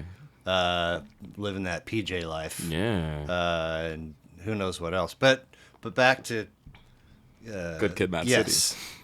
So you start off with like Shireen, which is telling the story about like, "Hi, yo, there's this girl. I'm kind of messing with her. I really dig her." And then it ends when this song is about. When the song ends, this guy was like, "Hey, who are you? Why are you over here?" And then it goes into like the next day. There's a song called Backseat Freestyle where all of his friends are like all having this one day together and they're just doing this freestyle. And I think a lot of people like missed it, that it's not supposed to be like the strongest song, but I think it is the strongest song, or one of the strongest songs, because it's literally just you and the boys hanging out, rapping over some beats, because they say it right after the end of Bitch Don't Kill My Vibe. You'll always get a pack of blacks and a beat CD. And so that story ends up into Backstreet Freestyle, where they're just talking and they're rapping and they're just being themselves. They're being kids. They're being 17-year-old kids from Compton. They're just experiencing shit. Art, Peer Pressure, and Money Trees, and Poetic Justice, like all of those things end up being about like drinking when you don't want to, and like all this other stuff. But it's still told through the guise of a teenager. And then you get to the part where, I guess swimming pools is about him not wanting to drink. It's a lot. It's a lot. Yeah. And I'm really messing this up, and I feel like I'm doing it a disservice. But good. it does. There's I'm Dying of Thirst is literally like a cry, because it's two different songs that happen, and then at the end of that, it's like the person that they had gone out with that night died. Damn. And they're like, okay, so he's dead, and I'm angry, and he's like telling all these different stories. From the perspective of him living this, and man, it's really hard to explain, but it's also really beautiful, and I think everyone should listen to it like through and through. Like, well, so this comes out. I did 20 years in the restaurant industry. I'm chefing at this place, and this dude brings in this record, and he puts on swimming pools, and he's like, "Yo, this is the guy I've been telling you about, the Dre," and everybody says it's the next big thing out of Compton, next best, rapper, and he plays it 116 times, and I'm like, this song fucking blows. This is the guy. and whatever. Like he wasn't at that job for much longer after that. I wasn't there too terribly long, Yeah. but it just so happened that I pivoted like away from Kendrick, and then since then I've had a little bit of Kendrick peppered in here and there.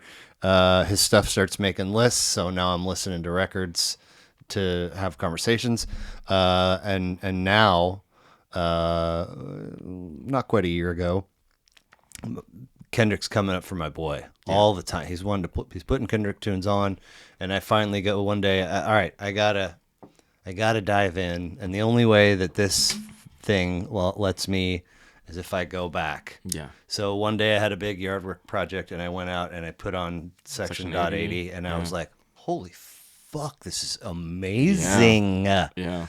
Like it's crass and bold, but it's got really great bars in it and really good beats and really nice. I don't want to say sample, like there's some synth, there's some instrumentation is what I'm looking for, and I was like, wow, and so I'm still just like a few toes into the rabbit hole, right? Right. But I owe all of the records undivided attention listens, but I don't know that anything's going to top what for me. Yeah. For me, and that first listen, just amazing and totally made me go, okay, forget about the swimming pools thing. Like let's etch a sketch, start fresh. He seems super important, super humble, super intelligent, and not going anywhere. I don't think. At this point, he's gonna have to die. Like that's it. Like he is a staple of hip hop culture. We will be talking about meaning leave his because we just 3 episodes ago, Miguel Antonio from Run With It band had GNX on his list, and I was like, it's pretty goddamn good. It is good.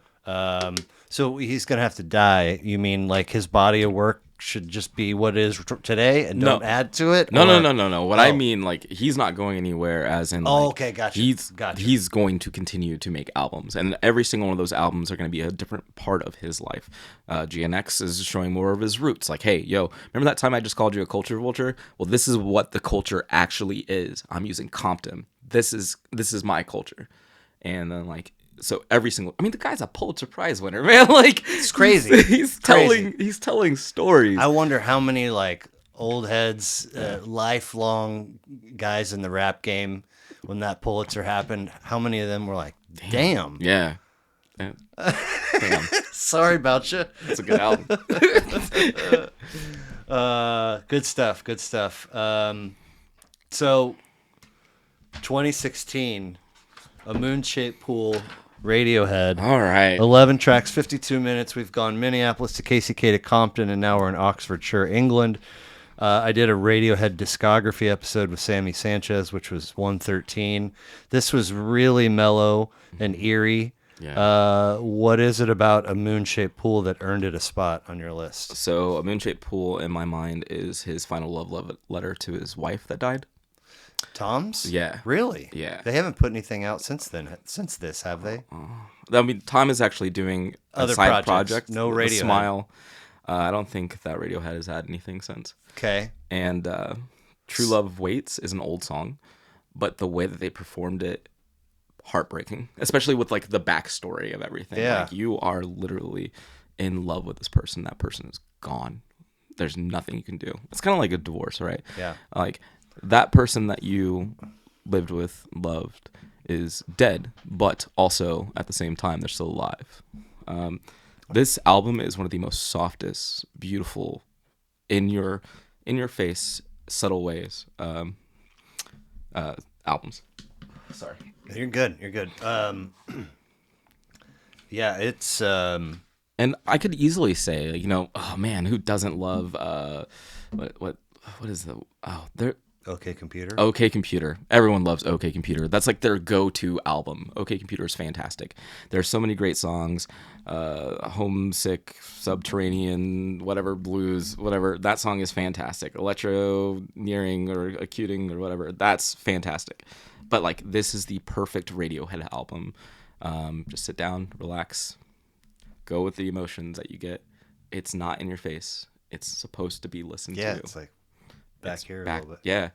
I could say that about, Kid A, right? Like, a lot of people love Kid A.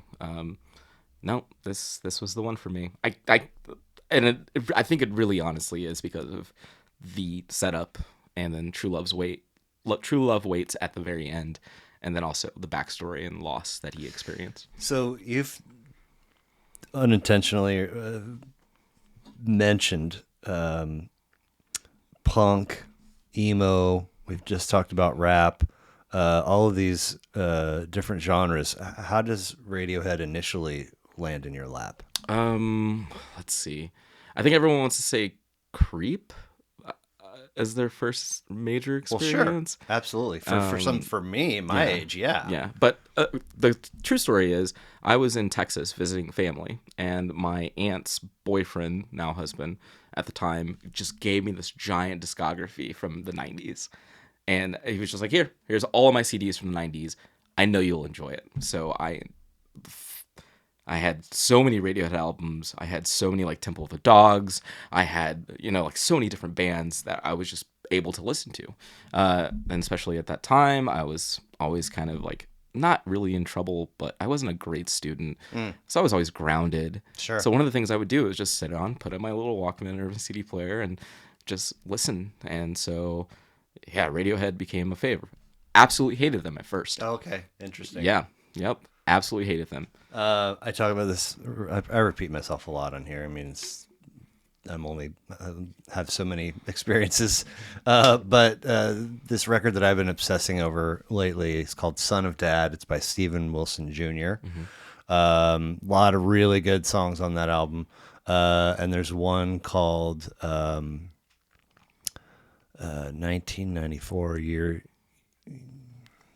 to be something, but it's all about like nostalgia. And one of the lines in the refrain is hiding in my headphones, laying on the bedroom floor. 1994, and I fucking totally was that. Whatever. So that's cool. So did you make your way through most of those CDs? Did you still have them or nope? No? Got stolen from me. Damn. Someone broke into my car. Wow. Never put your CDs in the car. Yeah. No. Wow. So I lost a lot of that too. That was unfortunate because there was a lot of good things, but there was also a bunch of trash. Sure. Like, I mean, everyone loves Alice in Chains, cool. But let's be realistic. Like, I did not give a shit about Temple of the Dog. Like, No? No. Oh, no. man. Like, I was like, okay, I get it. Yeah. So, Temple of the Dog, I absolutely do give a shit. Yeah. Just one record. And you've got Hunger Strike. Yep. And then you've got, I think Say Hello to Heaven is on that one. Chris Cornell's is it the "Cause I'm Hungry" song? That's Hunger Strike. That's Hunger Strike. Okay, Yeah. Then that's the only one that I remember. Okay. Say Hello to Heaven is beautiful, and it really was my first experience to the range that Chris Cornell had, Right. vocally. And I in the restaurant business, boredom and spending so many hours with the same people, you wind up doing stupid shit, like stupid dares. Yeah. Like, can you do a line of wasabi powder? Yeah. Can you drink a mug of pancake syrup? And one I had, and there was always $5 for the price. And I always say, if you can hit the high notes to Say Hello to Heaven, I'll give you $5. But anyway, the Moon-Shaped Pool, 2016. I Am Another. Making Movies, 2017. Second of 10, 20 tracks, 45-ish minutes. Rock out of Casey Moe. Yep.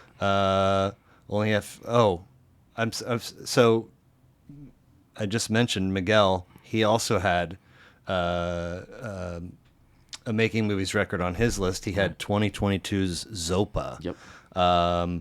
How did you get turned on to these guys? Accidentally saw them. I told a story earlier about how I went to a concert and I said, this band sucks, right? Yeah. This is not that band. Okay. They played after that band. Oh. I have been following them around since they were doing covers. Oh my. Not saying that I'm like going out of my way to find every Yeah, single show, but yeah. when I do get a chance to go to a show, I love these guys. They Okay. put on a hell of a show. They are one of the cooler local bands, in my opinion. Everything they do is fantastic. I can't read or understand half the shit they're saying, so I have to pull up my phone, get the lyrics out, Sure. try and make sense of it.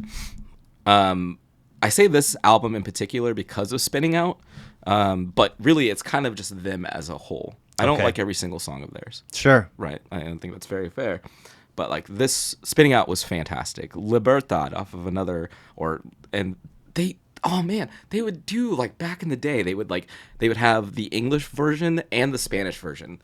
So I would have like both songs and I would like listen to the differences and be like, okay, this is why they changed the rhythm for this, and this is why it sounds better in English than in Spanish. Sure. And I was just so I don't even know anything about this band other than Enrique is like one of the coolest guys in the world, and I don't even know him. Right. And it's not like me fanboying, like trying to go find this guy. Right. Like, nah, you are just cool. Like everything you do. Like I think was it a few years ago they started putting out videos and they were talking about like prostitution and trans issues and then like abuse and like so many deep things. And I was just like, he's not afraid. He's just do it. Just do it. And like I think that also made me want to make music even more. Yeah.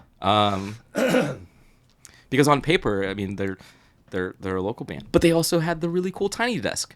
They were on NPR Tiny Desk and no one saw it. And I'm Right. like, what in the hell? Like these guys are actually really talented. Wow. And it's like, oh. You know, it's crazy. Similar experience. I mean, identical experience, really. To check this one out and to check out the one Miguel had on his list. Their digital footprint is wildly incomplete. Mm-hmm. Like, can't really find much on Apple Music, and there's not the Wikipedia kind of just peters out. And I mean, more power to them if they're happy and successful doing it the way they're doing it. But usually, you plugs an artist name into the old Google, and there's more shit than you could want to look at. No, what you end up seeing is when you type in making movies into Google, you'll get Dire Straits. Dire Straits, every single time. And I'm great like, album. Yeah. Great album. And I'm like, oh, okay, let me type in Kansas City. Yeah. And then the rest of it comes. Yeah. And then also, like, I used to buy their stuff off of Bandcamp back in the day. Sure. And so then they got plenty on there on their Bandcamp.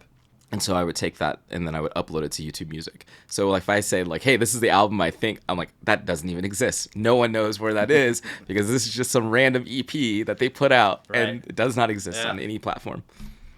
Very cool. Man, it was a really fun list. I appreciate it. I usually close with a series of goofy questions and then we'll wrap and get you out of here. Thanks, appreciate it. Yeah. So the first one is... you get to have a coffee with anybody you're choosing, dead or alive. Who are you choosing and why? I'm gonna say my mother-in-law. Your mother-in-law. She's Mormon. Okay. There you go. She doesn't drink coffee. Well, that tea, water. That was a joke. If I had a chance to have coffee with anyone, man, I really do want to kiss Tom York's ass. Like, okay. I want to have. So you're full on admitting that you would fanboy out. I would fanboy out for Tom York. Okay, yeah. okay. And he doesn't realize this, but he's got to sit there and take it until that coffee date's over. Yeah. I just want to know. Like, I have so many questions. Right? Like, why were you such a dick in the '90s? Oh my! But also, you're such a really good, talented musician. Yeah. What made you, some upper middle class guy, like, do this? Oh. Actually, never mind. We won't go down that rabbit hole. Go ahead. Next question. Okay. If we can pretend or imagine that all of us have a personal and a professional bucket list. Yeah. You're given all the necessary resources to go knock out your number one on each of those lists. What are those number ones? I want to own a coffee shop. Really? Yeah. Cool. I've always wanted to do it. What's the thing that is driving that engine? Where does that come from? It is a place of this is a story that's kind of racist. to me. No way, no better way to get folks to listen than say that. When I've always lived in the Northland. Sure. I didn't really explore a lot of Kansas City unless I was down off of Prospect. I had always imagined what it was like going into a coffee shop, because that doesn't exist for people like me, right? If you look at zoning and gentrification, like, that does not happen. There is no Starbucks off of 41st in Montcalm, right? Yet. Yeah, until they buy it. I'm kidding. No, you're right. So I went to a random coffee shop. I was so excited because I was 18, and I was like, you know what? I'm just gonna go get coffee. That's what all the people Were you do. already a coffee drinker at 18? No. Okay. Not really. I mean, like, that actually helped me become a coffee drinker. Okay. But I went into the store, and I was about to order my first cup of adult coffee, and these two older white women came up to me. And they're like, hey, come here. And I was like, yeah, what's up? And they're like, so, you know this place? And I was like, yeah, it's a coffee shop. And they're like, yeah, do you speak French? And I was like, no. And they're like, this is a French-only place. You should probably leave. And I remember being so distraught here in Kansas City that I left. And I never felt like I had a chance to really exist. And that's been the bigger problem, is that even though I am a person of color, even though I have all these different experiences, all these things that I wanted to do, there's always going to be someone there telling me that I shouldn't do it out of the guise French? of racism. Yeah. Those were their actual words? Yeah. Do they mean something else? Yes, it was implied that I shouldn't be there because I'm black. They didn't have a French accent. No. They're just a couple of white, just run-of-the-mill white ladies. Run-of-the-mill white Italian ladies. So take that for what you will. So you left. I left. Did you ultimately? I mean, you've been in a coffee shop. Yeah, I've been in a coffee shop Okay. since. I thought you were still like. But I'm still on edge. Like, don't think that I'm not. Like, one of my favorite coffee places is Parisi. I love Parisi. Okay. But I also am a little biased. Sure. Long story. But like, I feel like. Sorry, go ahead. no, it's fine. But that really made me go, damn, if I had my own coffee shop, what would it be like? Cool. Also, I'm a person of color. Everyone should be able to go to a damn coffee shop. Yeah. So what I was just gonna say is I don't go a ton out for coffee. I'm kind of a 2 mug here. Yeah. And then I'm done with coffee for the day.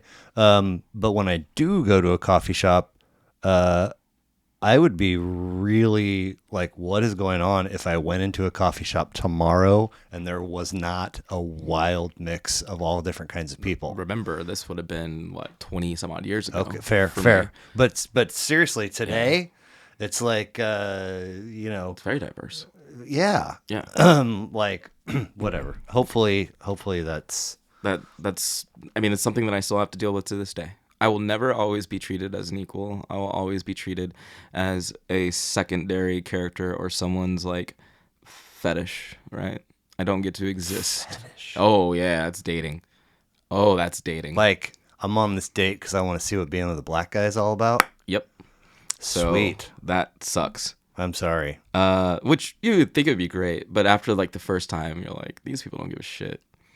And then most of the people don't give a shit. But I mean, like, what about in these new connections and meetups and hangouts? Are you that whole secondary? You know how you worded it better. I can't quote you perfectly, but do you feel that way in those spaces too? Sometimes I don't know if I feel like that. I think if anything, I feel like I'm being marketed to, which is something I mentioned earlier. It's like, yeah, come and check out this business. And I'm like, all right, cool. And I'm like, damn it. They don't give a shit. But like now, like with the Discord, it's kind of helped because like those people actually do want to come in. They do want to talk to me. They're not trying to like, they want friends. Sure. So it's a little bit different. But yeah. Do you think that that's a thing that you'll actually pursue? Coffee shop? Yeah.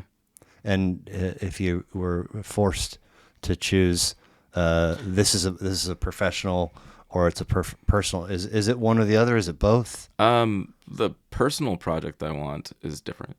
Okay. But for a professional thing, if I could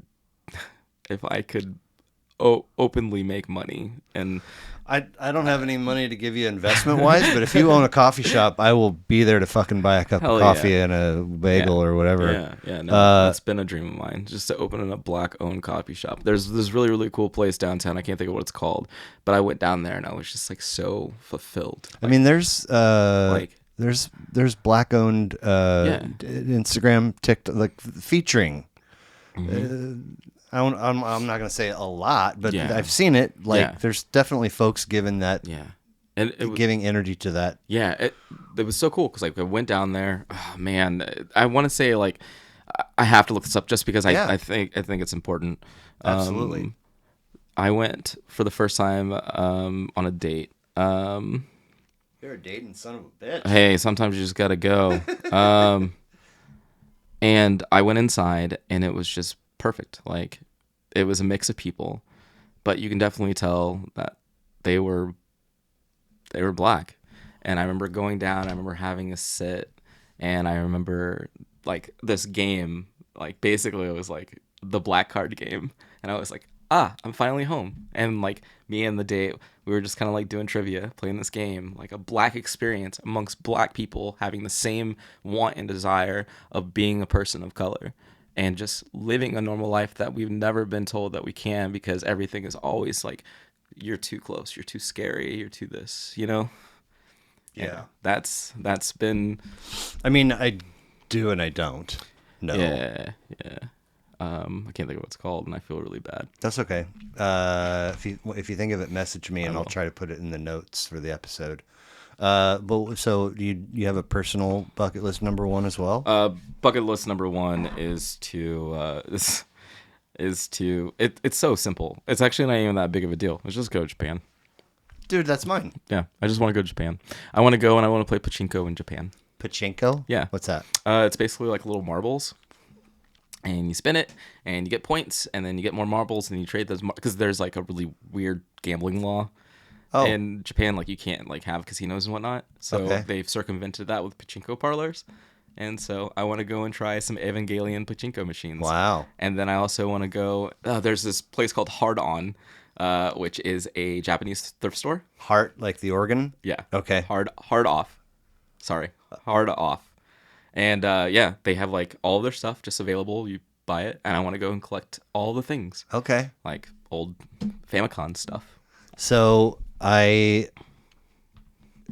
whatever, 18, 19, somewhere right in there, got my hands on a copy of Kerouac's On the Road, and forever, like, you can't unplug me from the love of the beat generation and the writers and the experiences. My favorite Kerouac book is called The Dharma Bums, and he pals around with a guy named Jaffe Ryder, and they go and they do climb mountains and have fun times with gals and do all these, drink wine. Well, it's based on a guy named Gary Snyder, who was a beatnik poet and spent a shitload of time in Japan. Yeah. And I have all of his books. And he's like, I haven't read them all. One day. But I just love the idea of who I think that human is. Yeah. So that's kind of where it began, but it's come up in conversations on here, and probably stuff that I've consumed online. But the stories that I hear are that if you're in an urban area in Japan, it's insanely quiet, Yeah. and it's insanely safe, Yeah. and it's insanely clean. Yeah. And I'm like, get me there tomorrow. Yeah. And then there's a whole other arm, which is the rural, and just peaceful, craftsmanship. Yeah. And so that's appeal. So I don't want to go for like 6 days. I want to go for like 6 months. Yeah. And spend time in each of those. So the final piece to that is that I've heard from somebody on here and I don't know if this is true or not. For a while, you couldn't like buy a rural home in Japan because they didn't want the culture to shift to you know, the wealthy just coming in and buying Buying stuff, all blah, the- blah, blah. yeah. Well, apparently there has been a lot of flight from rural areas in Japan. Yep. So much so that some of these places, they're like, if we don't get some fucking human activity, this is all going to go away. And so now they're saying you can buy or you can Airbnb or long-term rent or whatever, and at a discounted rate. Yeah. I've And heard I'm that like, as well. well, if I didn't have fucking mortgage and some kids, I'd be headed that way. Yeah. But so I totally mean that I would love to just go Yeah. and be. I agree. And I think that's the only reason I say the Japan bit is because ultimately I do want to buy a van and I want to die in a van. I shit you not. I want Meaning you want to like live van life? not even that glamorous. When I was about 17 or 18, I decided that I was like, I want to go to Japan, so I'm gonna go into the military. Couldn't go, by the way. Yeah, and then Too French? yeah, definitely too French. My lungs were like, and then I wanted to buy a van, and I just planned on just driving to Florida and just living on the beach and until I died. That was it. Cool. Yep. Those are great bucket list number ones. You are given the ability to visit your past self, any age of your choosing. What age are you choosing, and what are you saying? I'm gonna go to the 8-year-old me, Okay. maybe 12. Okay. You're not broken. I love it. That's a great answer. Yeah. You're aware that at one point, there was a television program called Fear Factor. Yeah. And it's like early days of reality TV, and you lay down on a box of spiders and you win the prize, and Joe Rogan's the host and all this. This is not that. This is real life. Yeah. You have to get from point A to point B. In the middle is not a heebie-jeebie challenge. It's your actual biggest fear or biggest source of ick or creeps or whatever. But you got to get past it to get to point B. What is it? Oh man, biggest fear. Besides the obvious, police. Have you seen the? Yeah. Do you know what I'm talking about? Yep. With the broken window and Yep. the fucking unbelievable that people don't have an awareness that this shit's being recorded. Yeah. If for nothing else, if only for not the sake of not getting caught. Yeah. I mean, Yeah, but see, that's the thing. Like, they're fully aware that they have immunity. They know they're not gonna get in trouble because they can just go somewhere else. It's not hard. They will run away. No one's gonna stop them. Yeah, they got fired from one location if they do, but they can just go somewhere else, do the same job, the same biases. it's fucked up, man. The same- Dude's 22. Not too long ago, it was the kid that what was it? Got his car towed accidentally and was murdered, and so his father went and shot a cop. There were two different things happening, all because of bad decisions and biases, right? And so, yeah, if anything, there's one thing it's. I mean, okay, so yes, the cops. Yeah. If we could take the cops and If put them in a box, if we remove ourselves from that part, right? can we put the cops in a box for Yeah. 15 seconds? And If you want to know the honest thing, the biggest fear of mine is just failure, like being wrong and failure. I don't want to hurt. we've already anybody. agreed that being wrong is helpful. Yeah, but like if I make a decision, like protect my family, and I'm wrong, like certain people will be like, I'm going to make us do this and do that, and you're like, wait, like why are you doing that? Like, I don't want anyone to feel unsafe by my decisions. Sure, that's and fair. I don't want them to be harmed in a negative way by my decisions. Being a dad has taught me that I can hurt them on accident, Yeah, and I don't want to hurt anybody. I love it. I don't either, but I mean, It happens. it's probably not done happening. Nope. On Same. in my. Okay, last but not least, please complete this for me. Okay. The world would immediately become a better place in which to live, if only. The rich died. Ooh, damn! Not just share some of their funds, just straight up die. It takes a special type of person to want to have that much wealth. I mean, you're not wrong. Nope. There's. I don't want to wish No. Okay, fine. A death. Here we go. I'll fix that. It would take a special. It would be a much better place if the wealthy were taxed at the 92% rate that they were supposed to be when we had all these amazing funds that helped a lot of people and started a lot of programs. There you go. That's Amen. a lot. That's Amen. a lot better. Okay. So Dus10 DUS10 Yeah. on TikTok. Let's hang out. KC Let's hang out, KC. is the Discord. That's the Discord. What other plugs? I'm DUS10 practically almost everywhere. Okay. So if it's not DUS10, it's probably DUS10. My TikTok is DUS10978. Okay. So okay. just look me up, Dus10. Cool. I'm trying to make me the only Dus10 that matters, because even though there may be one or multiple, fuck them. They're not me. That's right. Is there anything that you had hoped that we would cover that we did not? No, I think we did everything just fine. Okay. Well, I know I haven't always known this, but I know now what a valuable asset time is. So whenever somebody gives me some of theirs to come have one of these chats, I'm very grateful.